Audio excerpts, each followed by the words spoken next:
الأول.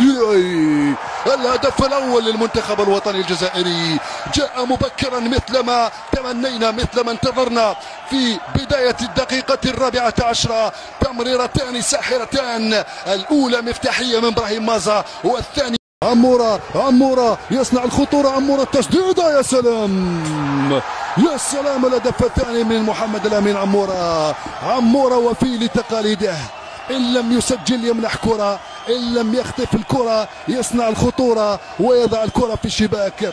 الهدف الثاني محمد الأمين عمورة، قناص هداف متابع للكرات، يسجل ثاني أهداف المباراة لمصلحة المنتخب الوطني الجزائري صاحب المهارة العالية إبراهيم. الهدف الثالث،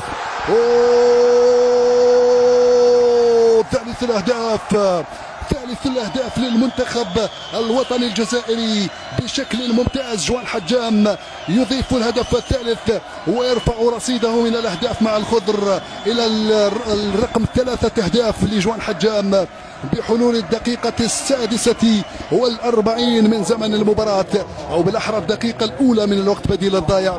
وفرحة